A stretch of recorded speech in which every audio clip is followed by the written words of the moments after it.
Hello, ladies and gentlemen. My name is Kurt, and welcome back to Farlands or Bust, episode 578.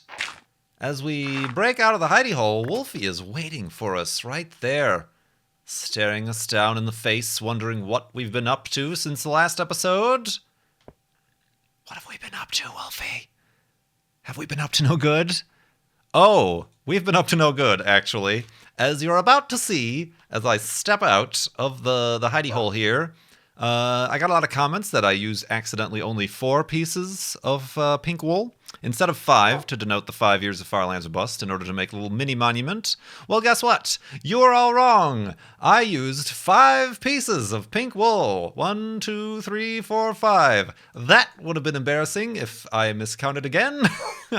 But yes, welcome back to Farlands or Bust, episode 578. Today is Thursday, March 31st, the final day of March 2016, and we are going to continue on to those Farlands. But first, I took a bit of time away from the camera and prettied up the 5-year anniversary of Farlands or Bust. That is 5 years since episode 11 was on March 28th, 2011. Episode 11 is when we actually first left our spawn place, our spawn house, our spawn area for the western world of walking forever to the Farlands. Yes, I know, Wolfie, be patient. Let's take a quick look at it, perhaps from a distance. I'm a little... Careful, Wolfie! I'm a little bit worried. Ooh, skeleton residue. Don't mind if I do. I'm slightly worried about the next thing I'm about to tell you, but I think you'll understand. I hope you'll understand. Will you understand? Let's walk all the way out here. Far, far away. Let us do a 360. And there it is. The monument of 5 years since episode 11-ness, I guess, with 5 pink wools and a little bit of a staircase running up it. You may also notice, blinking in and out of the world because of the terrain offset jitters, a sign placed upon the 4th block from the ground. I did it, everybody. I'm afraid I did it. I had to do it. I pressed F3. Bump, bump, ba. I pressed F3 from upon that very block. Because the fine folks who publish an annual book of sorts, of record-keeping variety, needed an updated number to maintain the aforementioned records for such things like walking in Minecraft. And I needed to give a number, so that is where I decided to do it. It's a significant place, so I took the burden upon myself to know the F3 number at that point. I will not share it with you, which is why I'm at this great distance. I took it upon myself to do that, to provide them with a new number to use. And it was a significant place to do it, too. I would have probably had a little bit more reservations had they asked me, in the middle of February or something when really nothing was going on. But this is significant. This is a nice number to know. 5 years since walking at this exact point. At the end, after I recorded that episode, I recorded one more day. I recorded the footage. Maybe I'll share it. It's really not that interesting. I basically just made a little bit of a base out of wood and stairs, some torches, and then did an actual alternating white, pink, white, pink, white, pink, white, pink, pink, pink, pink wool thing. But then I pressed F3 there, and it gives the number, and it says, gives the date, March 28th, 2016, 5 years walking, I believe. And then I say GWR update F3, and then I give the F3 number. And that's what that sign says. So perhaps one day you will see that sign, but you will not know what the F3 number is until we reach our Child's Play charity goal. I took some screenshots of that. We're fine. We have our memories. That turned out to be an alright place to put that. But yeah, we won't press F3 publicly and for everybody here, and I won't be pressing F3 myself until we reach $60,000 raised for Child's Play charity over at farlandsorbust.com. That's our goal for Season 6 of the series. We are currently at $30,955.03. That's quite the number, my friends. All that money going directly to Child's Play charity. Like I said, at farlandsorbust.com is where you can donate. You know, let's get kind of a distance shot, actually, now that I think about it. Distance shot with some naked sheep in the background and Wolfie in the front ground, maybe? Front ground? Is that what that's called? Foreground. It's called the foreground. Wolfie, jump! You screw! Jump! Oh, here we go, here we go, here we go. Ah. Ooh, that was an action shot. There we go. That'll do. That'll do just fine. But yeah, Child's Play charity, helping get toys, books, games to kids in hospitals around the world. I've been supporting them since June 2011. And as it fades, ooh, that's even, ooh, I like that. People ask if I'm going to keep the fog. Just that, you know, I remember previously if we see something awesome or a monument like that, it has to pop out of existence. But that, it slowly gets enveloped by the fogs. That's nice. That's neat. It's amazing. And we're continuing on. So yeah, I was considering not even telling you guys, like just, you know, not even showing the fact that there was a sign on the other side, just being like, yeah, I made this. I fancied it up a little bit away from the camera, just to get it proper with 5 pieces of pink wool as opposed to 4. But no, I shall be truthful with you as you continue to support Farland's Bust and Child's Play charity. I do appreciate it. I do appreciate it indeed. So, yeah, that, I think, is where that cookie crumbles. Oh, I do have a little bit of space news. I should have read more about this beforehand, but I just saw, like, the headline. I didn't realize this at the time, but the next SpaceX launch, which is April 8th, I want to say, or 9th or 4th, the beginning of April. Within the first half of April, SpaceX is launching another Dragon capsule to the International Space Station, a resupply mission. And is this the first resupply mission since the one that didn't make it? I think so. I don't think so. I'm not sure.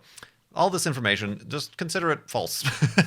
But as part of this launch, they're also launching up a new module to the International Space Station. Wah, you may say? Modules haven't been going up to the International Space Station since the Space Shuttle days, because that's all that they would fit in, would be in the Space Shuttle payload bay.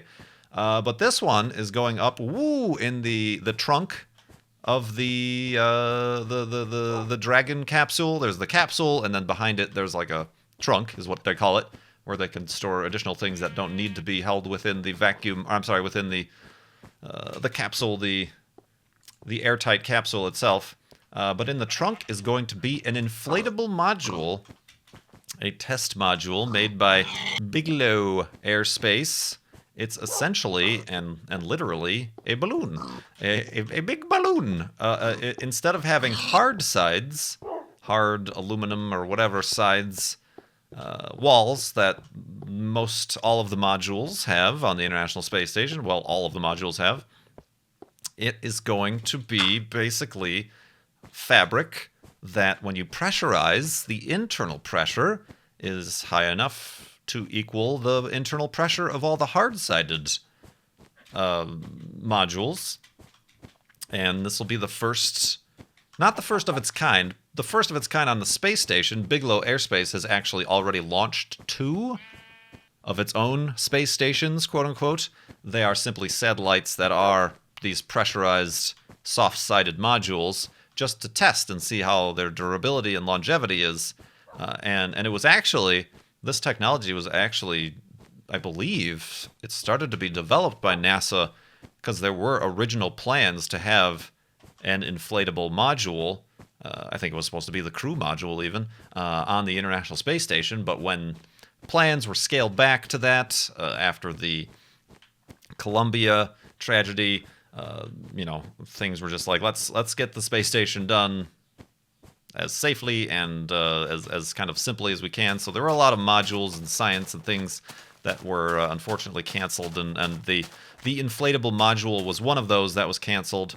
And the technology or the patents, or I'm not sure how exactly things changed hand, was given to Bigelow, given to, I don't know, Bigelow Aerospace, who continued to develop it, and now, I'm surprised, as early as the beginning of next month, one will be sent up to the space station. Obviously, the advantage here is that you can send up the inflatable module deflated and compressed and compact, which saves weight and space and volume in the launch platform.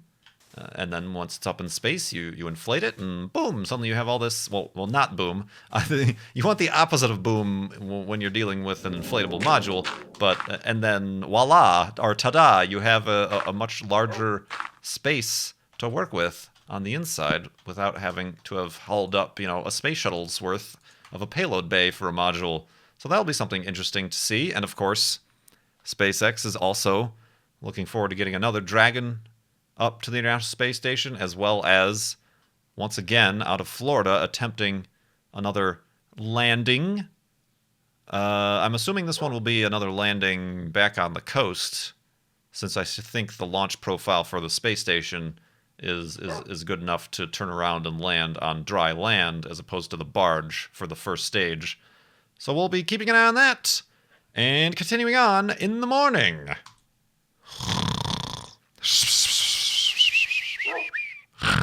Ooh. And awakeness. My snoring abilities need some practice. I need to see a snoring coach. But yeah, that's some interesting little space news for you. I had a bit of a scare before I started recording this episode. There was a Java update on my computer just prior. Hi, Skeleton. Whoa, okay, he was about to give me the beans. There was a Java update. Java updates that, when you say, yes, okay, update, then it's like, would you also like the Yahoo toolbar updated? No, screw you. But there was a Java update, so I updated, and then I found that none of my Minecraft versions launched, not Farlands or Bust. I'm always a little bit weary that, the version of Farlands or Bust, beta 173, is not going to be compatible with something in the near future. So that freaked me out, but then I noticed that none of my other Minecraft worlds or saves or even profiles versions were loading at all. So I kind of panicked a little bit and was looking around for solutions to see if anybody else had the same problem. Just turns out that when you do have a new version like that, it doesn't automatically update. Careful, Wolfie! Doesn't... Ooh, you took some damage there. Doesn't automatically update the Java arguments for the version of Java it loads with. And stay seated. I'm pretty sure it should, by default, load the 64-bit. But then again, I don't know. Because it used to be that you had to specify in, a start file, a bat file or whatever, that would say, yes, I want this to start with this version of Java, not the 32-bit version of Java. Murder! Murder! Oh, Wolfie, are you going to be able... Oh, sneak attack! Sneak attack! Well done. Let's get out of here. So yeah, a little bit of a scare there. But all is fine. All seems to be working fine. I guess we'll find out if the game freezes and crashes halfway into it, but we'll be alright, I think. Oop, now we are over encumbered. But let us carry on, and let us carry on perhaps answering questions. Got a bunch of questions here from donors. When you donate to Child's Play Charity, you can answer a question if you'd like, or you can ask a question, and then I will try to answer it in a future episode of Farlands or Bust. This one from Joe F. again, asking a whole bunch of questions. He was doing last week a donation a week, or a donation a day, I think it was.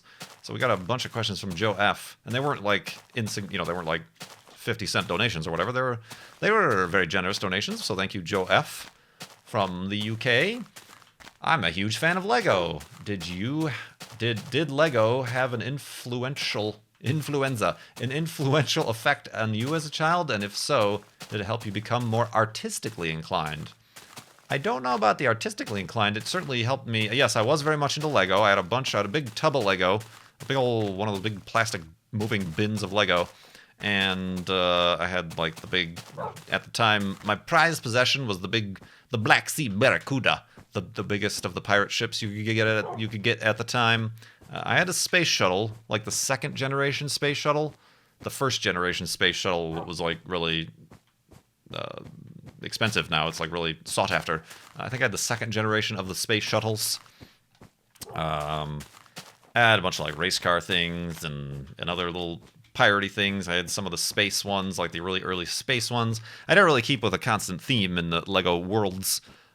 But yeah, I had like a speedboat. I had a boat that was like actually, it had like a boat hull that was, you could like take in like a pool or a tub with you or whatever. I think it was like a police boat or maybe, no, I think it was just like a yacht. It was a yacht. my weekend yacht out on the lake. So yeah, I was really big into Lego or whatever. I don't know if it helped me be artistically inclined. Definitely those things like the erector sets I had a bunch of, plastic model airplanes and cars and things. Certainly helped me. I even had like a train set up in the basement that was my dad's that we went ahead and set up. It was an O scale. This is a pretty large scale train set, but electric toy train set. Probably helped me be more mechanically inclined than, say, artistically inclined. What with working with your hands and following instructions and the problem solving and the engineering, I guess, a little bit of. So yeah, I think that certainly helped more in those arenas than, say, artistically inclined. Even to the point, when you try to, I want to build this, I don't have the instructions for it, I'm not following any instructions, but I want to build this, finding all the pieces or whatever. That is kind of like what the pink sheep, pink sheep, pink sheep. Oh man, if we had just been a day and a half faster, we would have found this pink sheep at the 5-year mark. Oh boy, that is unfortunate. But that's fortunate that we found you. Now we can replenish our pink sheep supply. Pink wool protuberance. We've been placing down signs for the pink sheep lately, so let's place down the sides. The signs? Sign. This shall be the pink sheep of delayed 5 years-itude. And then today is March 31st, 2016. Pink sheep. Pink sheep. Hey, pink sheep. Oh, you dang pink sheep. You want to... No, you're not a pink sheep. You're a gray sheep. Let's get the wool from the pink sheep. Are you done being a pink sheep? Would you like to be free of your pink sheepitude? There you go. Get out in front of the sign so I can take a picture. No, I guess not. All right, let's yoink. Ooh, you're so happy now. So happy. Yep. 2 wool. Thanks, guy. Pink sheep. Oh, that was some good times. That was some good times indeed. You know what? Actually, my axe is about to break. And my shovel. I just have enough... Oh, man. I need to find a... Oh, God, I've got too much stuff now. Ha, ha, ha. You know what? Let's do this really quick. Since we're here, thank you for your pink wool, pink sheep, wherever you ended up. And in response, I will give you an iron hoe. And inspired by our friend Etho. Can I do this? Excuse me. Nope, I can't.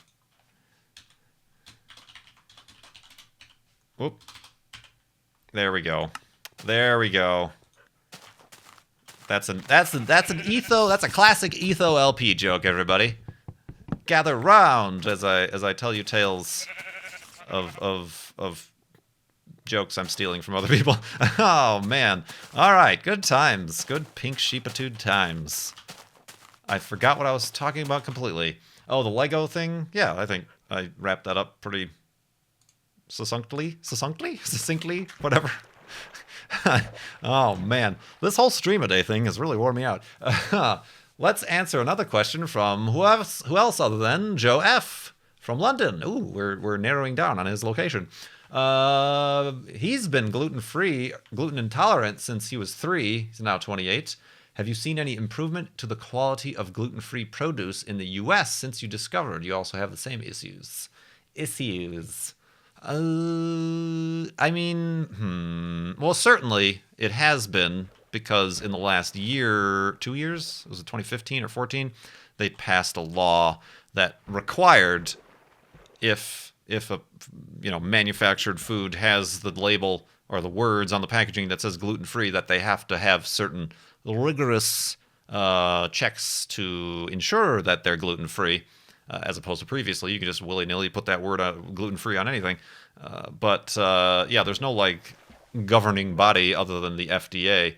And really, they're not the ones going around doing any testing. It's all on the manufacturer's end. So yeah, I mean, in that regard, I'm starting to see, I guess, food corporations are starting to realize, well, our food is already gluten free. We know that for a fact. Might as well slap the label on it, and it means we're special. So you see a lot of that, which is both helpful and not maybe, but it's hard to say because I was never looking for it prior. It's kind of one of those things. I'm trying to come up with a good analogy of like, did you notice this before you even had to try to notice it?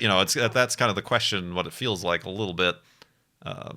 Yeah, I can't think of a good analogy or whatever. It's kind of like when you buy a car, a new car or whatever, any kind of car. Suddenly you start seeing that car everywhere, on the road. You think you're getting like a unique car that you never see, and you're like, oh, everybody has one of these. So, similarly, prior to being gluten-free or even knowing gluten intolerance or celiac was a thing, I wasn't on the lookout for it, so I wouldn't have any baseline to compare it with. Ooh, I just ate lunch. Lunch voice, burp, burp. So yeah. I mean, certainly it's been increasing and improving, and I'm noticing, Walmart has a gluten-free section in their freezer. They sometimes have one out in the dry goods area. Still the best places to really find a lot are the gourmet, the Whole Foodsy type of organic stores. Well, there's not that many. There's surprisingly, well, maybe not surprisingly, but there's not that many Whole Foods. I think there's just a couple in the Phoenix area. But there's a lot of this place called Sprouts. Sprouts is kind of Trader Joe's without being as pretentious as Trader Joe's. And I've actually had problems finding gluten-free stuff at Trader Joe's. I just perhaps don't like the place, and I get confused and disoriented, and I want to get out. But yeah, the Sprouts has really good stuff. A good selection of gluten-free items. They're kind of expensive, actually. Well, actually, Sprouts, they tend to have like all gluten-free items 50% off or 25% off sometimes. But anyway, I digress. So yeah, I suppose the increase in availability is only because I've increasingly paid attention to it. And but yeah, it's so far so good. We've had no trip-ups or missteps on that front. So I do appreciate all of your donations, Joe, as well as your questions. Let's go to sleep and continue in the morning.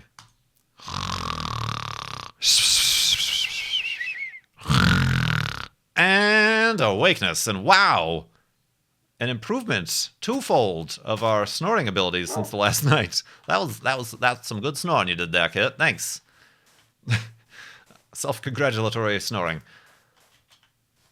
This question didn't come with a like name attached to it, but they reference somebody in the question, so I'm assuming they'll know who they are. But here we go. Lizzie Busy Bee is a person or a subject of these questions. So if you yourself are or know Lizzie Busy Bee, then this is associated with you. Just had her appendix taken out for appendicitis. Have you or any of your siblings had an appendectomy? Ooh, I said that right. I didn't expect myself to say that right, but I did. No, I have never had any sort of internal bodily surgeries. The only surgeries I've had were all dental plan.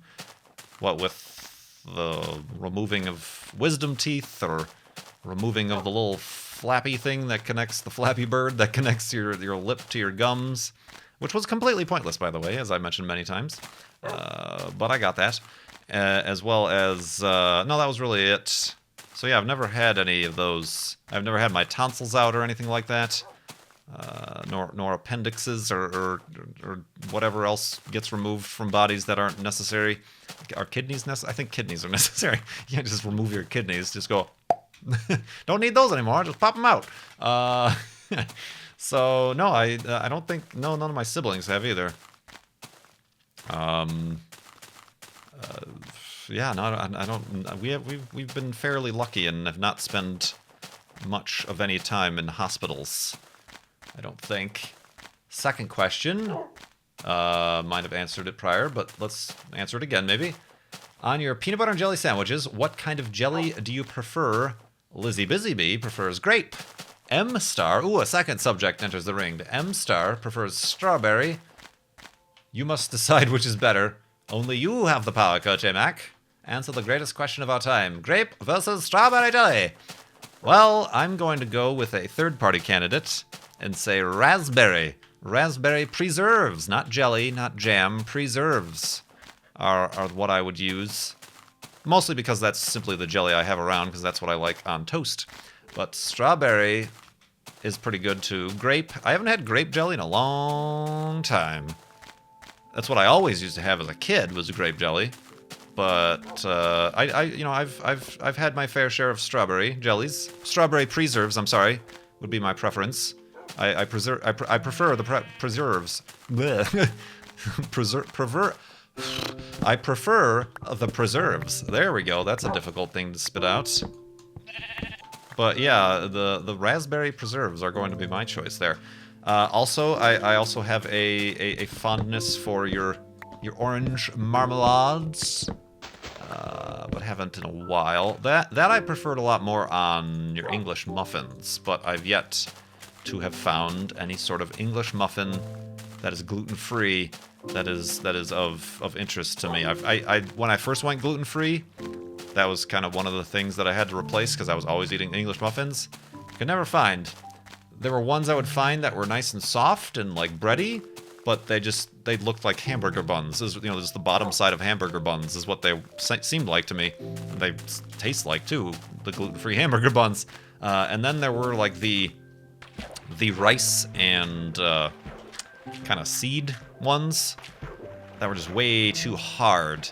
They're all lacking in the nooks and the crannies, and you can't have an English muffin without the nooks and the crannies, which I'm sure is a byproduct of having gluten, causes such situations in the baking process. So I gave up on the English muffin finding of gluten-freeness, and am now mostly entirely on bagels.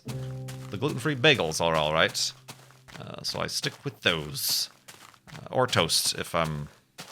I normally don't have toast unless I'm also having like eggs, like an actual proper breakfast. It's a bagel if I'm having your oatmeal or cereal or something. Gluten-free, of course.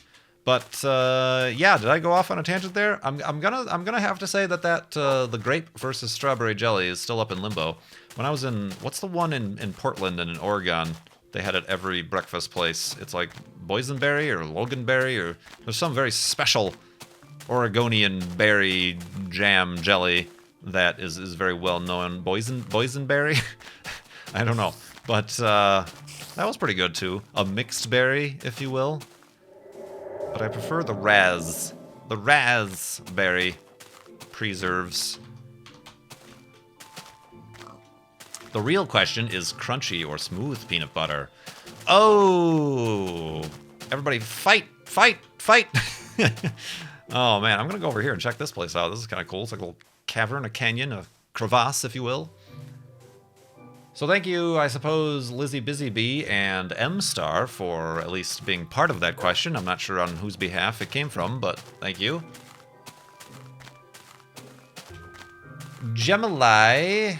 Gem-Li. Oh, they gave me, you can pronounce it Gem-Li. I did pronounce it Gem-Li. Thank you. Gem-Li you're from Finland, asks. Oh, that's a cactus on top of there. That's awesome. There's a good place for a monument. It looks like a cathedral or a church of some description. The church of the cacti, of the single blocked cacti. I should watch where I'm going. I'm gonna single walk into a cacti. Gemini says, I just happened to be chowing down on some homemade, medium rare liver steak while watching Farlands or Bust. The whole situation got me wondering, what, if any, non-meat parts of carnivorous diet do you prefer? Liver, heart, kidneys? People are having the appendix, perhaps? those just flying out like gangbusters. Gross. Even bone marrow? Additionally, or alternatively, do you like your meat products best rare, medium, or dry, as in a 2x4? We were just having this discussion on a Twitch stream. Oh yeah, it was when I was with Mindcrack, and they were making fun of Vintage Beef for liking his steak well done. Medium rare is the way to go. If it's like a special place or a special cut of steak, I'll ask the chef's recommendation, because they usually have a preferred. They're the ones behind the lines there, so they have a preferred way. That's specifically important with your ribeyes and other fillets and whatnot, cuts of meat that are a little bit more specialized, or a little bit more taste dependent, I suppose. But if I'm getting your standard sirloin or whatever, medium rare. I don't like, I like it. I don't like it cold. I like it warm. I need a warm pink center. And yeah. So that's that answer. As for the non-meat parts of an animal, none whatsoever really. I used to, when I was little, I liked the bone marrow. It's like off of like chicken. You get a drumstick or whatever, and if it's soft enough or whatever, you can take a bite out of the end of it and have some bone marrow or whatever. It was an interesting flavor, but it's not something I know people like. You can get like bone marrow pate or something and like have a whole bone split open and go at it with a fork. But no, I don't do that. I don't think I've ever eaten like the heart or liver of an animal. Liver doesn't sound good. Sounds like it's and I from time to time even flirt with the idea of going non-meat dietarily. But that is, we're doing the gluten thing is a challenge enough. So perhaps in the future I'll be able to find the willpower to do such a thing. But no, I don't. And it's probably important maybe that you specified you're from Finland. Is that a very common thing in Finland to use all the parts, to use all the giblets, to have the liver steak or whatever parts of the animals? So not so much here in the United States is that a common occurrence. Wolfie agrees, although I don't think Wolfie minds. Honestly. Whoa! Let's not find out where that ends up. But we're about to find out where this episode ends up. Hey! Because we're reaching the end of it as the sun sets here. Still got a bunch more questions to get to, but you can add yours to the list at farlandsbus.com. And hey, if you do so on Friday, it may get answered during Farlands or Bust Friday, which will continue. It would have not happened again, but this April 1st is a Friday, and it'll be Farlands or Bust Friday, so we will be recording Saturday's episode of Farlands or Bust live on Twitch on Friday, and that's a spawner, so we're going to move a little bit further away from that. So yeah, twitch.tv/KurtJMac on Friday. Of course, if you do miss it, that's no problem, because that episode will go up on Saturday. But I do appreciate you spending part of your possible Thursday or whatever following day you're going to end up watching this on with me and Wolfie. And yeah, I'm very, very excited about what new and exciting events and ideas and fun times we can have now that Streamed Weekday is up. We've learned a lot about ourselves, about live streaming, and about each other, and about Wolfie. Come on, Wolfie! Get on up. Get on up. There, up. No, oh, dang it. I just made you just sit down in the water. Come on. Hey, you guy with the ears. Oh, God. No, there we go. Have a seat. Okay, that's a sheep. We're fine. All right, let's dig in for the end of the episode here. before we run into some problems. Yeah, same thing, pig. Ooh, iron. Didn't I just say I needed iron? Oh. Oh, a single piece of iron. That was just a single piece of iron. Let's cover up here. Did I say farlandsandbus.com to keep donating to Child's Play charity? I think I did. I do appreciate everybody getting us to $30,000 before the end of the month. And I hope you can continue that momentum as we start to approach yet another year into Far Lands or Bustitude. Gosh, I am a bit over encumbered here. Let's make some beds for the next episode. Oh my. I don't think I have enough room for these beds. No, I don't. All right. And yeah, that's all we got. We really didn't use that many boats today, so I guess that's why my inventory is still a little bit full.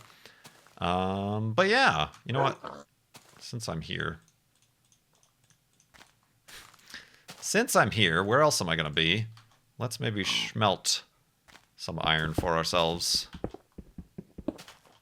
Well, all we got is 3, but that's all right. Bing, and you know what? Let's burn a bunch of sticks, because that's, speaking of having our inventory full, that's going to be a problem soon. But yeah, thank you everybody for watching, and for donating, and for being awesome. My name is Kurt. I will see you next time.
A big balloon.